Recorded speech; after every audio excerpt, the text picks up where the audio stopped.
People who know little are usually great talkers, while men who know much say little. Jean-Jacques Rousseau. I quoted these words because they distill a truth about human nature that remains as profound today as it was centuries ago. Rousseau wasn't being cynical, he was being observant. He understood something crucial. The more we know, the more we understand how little we truly grasp.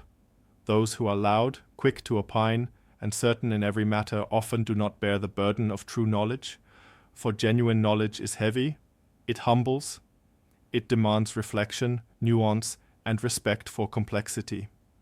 And because of that, those who truly know often choose their words with care, or sometimes choose silence.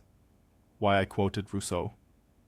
I quoted this not to shame those who speak passionately, but to highlight a critical imbalance in modern life. The rise of noise over wisdom, volume over virtue, performance over patience. Today, we live in an age of platforms where being loud is rewarded. We live in an economy of attention where the provocative outshouts the profound. We live in a culture where talking is often valued more than thinking. In this environment, Rousseau's wisdom offers a vital course correction. He reminds us that true mastery often reveals itself in restraint, that real insight often chooses dialogue over diatribe, that wisdom often whispers where arrogance shouts. And so I quoted Rousseau because in this moment in history, his words are not just reflective, they are revolutionary. How this applies today. We are surrounded by talkers, influencers who proclaim expertise without ever studying deeply, commentators who stir outrage without offering understanding, leaders who offer simple slogans for complex problems. Meanwhile, the thinkers, the scholars, the sages, the ones who have wrestled with uncertainty, complexity, and contradiction, speak carefully if they speak at all. This imbalance creates a dangerous illusion that the loudest voice is the clearest, the fastest talker, the wisest, the boldest claim, the truest. But we know better.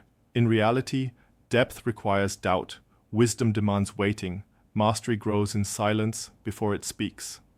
The tragedy of today is that many of those who could illuminate are drowned out by those who only echo.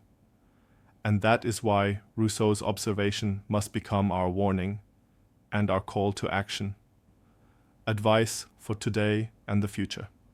So how do we live out Rousseau's wisdom now in this noisy, impatient world? Let me offer a few guiding principles. 1. Cultivate inner depth before outer declaration.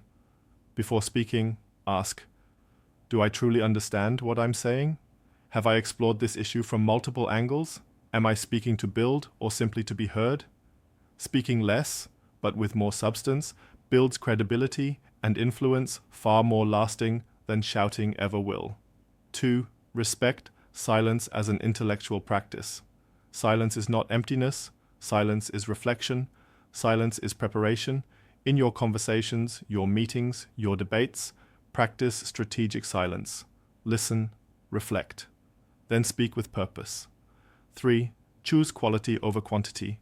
You don't need to post 10 times a day, comment on every controversy, or weigh in on every trending topic to matter. Let your words be rare but resonant. Let your ideas be fewer but fuller. Remember, one sentence of truth is worth more than 1,000 words of noise. 4. Be a steward of thought, not just a speaker of words. Think of yourself not as a broadcaster, but as a steward. Your words are seeds. Plant them with care. Your silence is soil. Nurture it with patience. Over time, people will not remember how often you spoke. They will remember how deeply you made them think. Closing reflection.